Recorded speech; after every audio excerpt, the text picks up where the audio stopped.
Bonjour et bienvenue dans le dernier chapitre de notre formation de base. Ce module traite de la manipulation en toute sécurité de la batterie ainsi que de ses bons entretiens et stockages.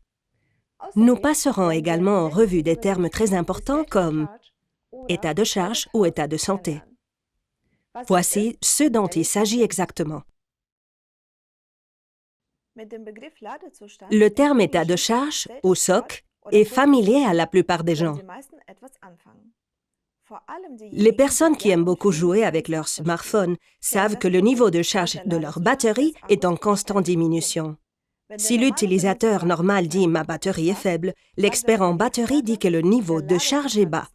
Bien que votre téléphone dispose d'un indicateur de charge, la petite icône de batterie en haut, le problème avec les batteries de voiture est qu'il n'y a pas d'indicateur de charge.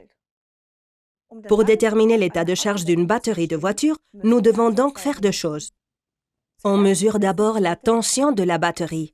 Afin d'obtenir les valeurs les plus précises possibles, je vous recommande de toujours mesurer directement à la borne de la batterie.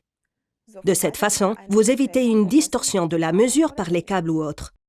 Parfois, la batterie est difficile d'accès, par exemple s'il est installé sous le siège du conducteur. Dans ce cas, vous pouvez prendre la mesure à un autre endroit pour avoir au moins une idée de l'état de la charge. Dans ces cas, les points de connexion de départ rapide sont une bonne alternative pour connecter l'appareil de mesure. Que vous preniez vos mesures aux bornes ou ailleurs, assurez-vous toujours que la surface des bornes est propre et assure un bon contact électrique. Vous pouvez utiliser un simple voltmètre ou un multimètre numérique pour déterminer la tension. Mais n'oubliez pas que vous devez régler sur le courant continu et sélectionner la bonne plage de tension. Lorsque nous avons mesuré le voltage, nous devons traduire la valeur mesurée en état de charge. Pour les batteries liquides, la tension d'une batterie complètement chargée, c'est-à-dire 100% du SOC, est d'environ 12,8 volts. Avec les batteries AGM, le voltage est un peu plus élevé. 12,9 volts pour les batteries de voiture AGM et 13 volts pour les batteries ProMotive AGM. La tension d'une batterie complètement déchargée varie en fonction de la technologie, de la taille et de la conception de la batterie.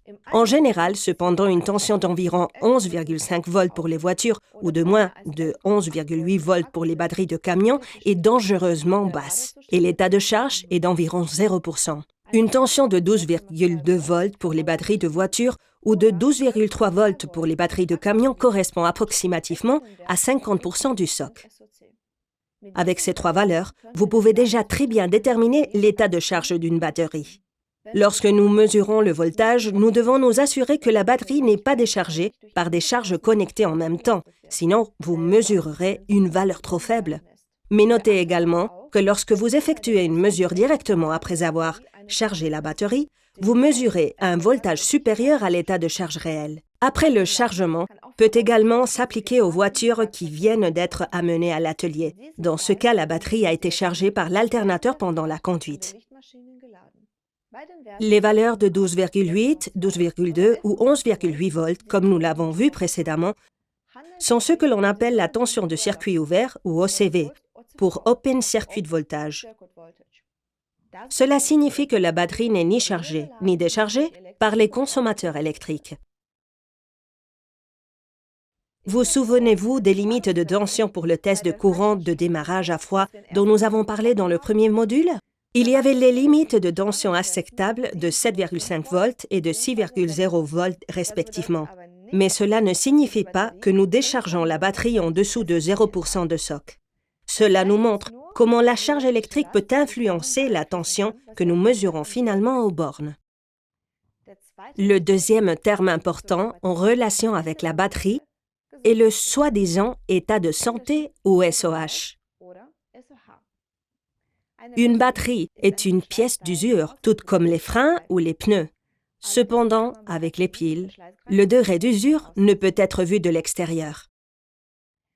Tout comme on ne change pas un pneu après qu'il a été éclaté, on ne doit pas changer les batteries d'une voiture uniquement lorsqu'un jour elles ne peuvent plus démarrer le moteur. Afin de déterminer l'état de santé de la batterie, un testeur de batterie spécial est nécessaire pour analyser différentes valeurs de la batterie. Les facteurs qui peuvent affecter l'état de la batterie, tels que la corrosion de la grille, la sulfatation des plaques et l'usure de la masse, activent des plaques. Habituellement, le testeur de batterie ne fournit pas seulement une valeur numérique pour l'état de la batterie, mais aussi une lecture comme batterie OK ou remplacée.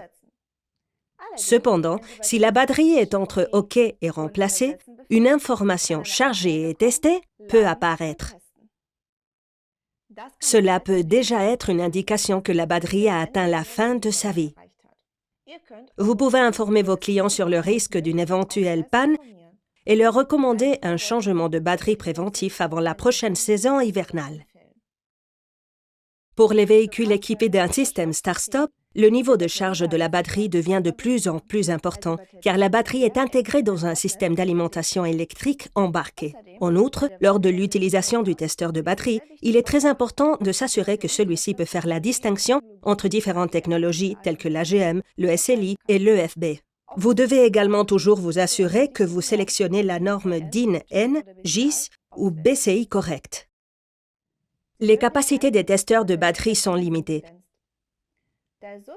Comme il existe sur le marché de nombreuses piles de différents fabricants, de conception et de niveaux de qualité différents, l'algorithme du testeur ne peut jamais être précis à 100%.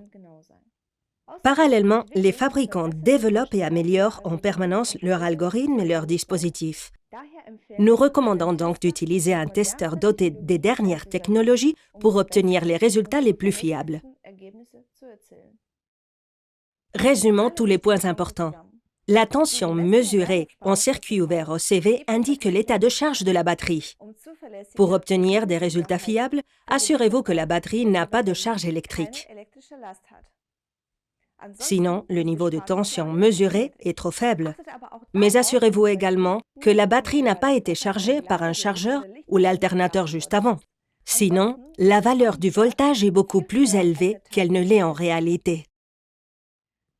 On dit généralement que la batterie devrait avoir au moins 4 heures pour équilibrer la charge interne et réduire la charge de surface. Si vous n'avez pas le temps d'attendre, il est également utile d'allumer les feux de la voiture pendant quelques minutes avant de mesurer la tension du circuit ouvert. Pour déterminer l'état de santé de la batterie, vous avez besoin d'un testeur de batterie spécial. Plus l'appareil est récent, mieux c'est, car les algorithmes sont constamment améliorés par les fabricants. Pour obtenir des résultats fiables, il est important que le testeur de batterie puisse distinguer les différentes technologies, c'est-à-dire AGM, SLI et FEB. Si vous utilisez un testeur de batterie, vous devez saisir manuellement la norme de test et la valeur du courant de démarrage à froid. Si la norme de test saisie ne correspond pas à l'étiquette, vous obtiendrez un résultat de test incorrect. Les testeurs de batterie sont conçus pour tester les batteries usagées qui ont déjà subi plusieurs cycles. Ils ne doivent pas être utilisés pour tester de nouvelles batteries, par exemple lors du contrôle des marchandises à l'arrivée. Si la batterie est déjà installée dans le véhicule, connectez toujours le testeur directement aux bornes de la batterie et n'utilisez pas d'autres connexions ou les connexions de démarrage rapide. La résistance électrique ou la capacité du système du véhicule peut influencer les mesures effectuées par le testeur, ce qui entraîne des lectures biaisées et, en fin de compte, des résultats peu fiables. Veuillez garder à l'esprit qu'une valeur OCV suffisamment bonne n'indique pas l'état réel de la batterie. Grâce à votre connaissance de l'état de charge et de l'état de santé, vous êtes bien préparé pour mener des discussions d'experts avec vos collègues ou vos clients. Cependant, il vous faut connaître 2 autres termes plus importants pour devenir enfin un expert en batterie. La première chose est la résistance interne et au fond, ce terme décrit déjà clairement de quoi il s'agit. La résistance électrique interne de la batterie a une influence décisive sur la performance de démarrage à froid et l'acceptation de la charge de la batterie. La résistance interne, aussi appelée RI, augmente avec l'âge et l'usure de la batterie. Pour donner une idée de la valeur dont nous parlons, la résistance interne typique d'une batterie de voiture ou de véhicule utilitaire est inférieure à 3,5 ohm pour une batterie neuve.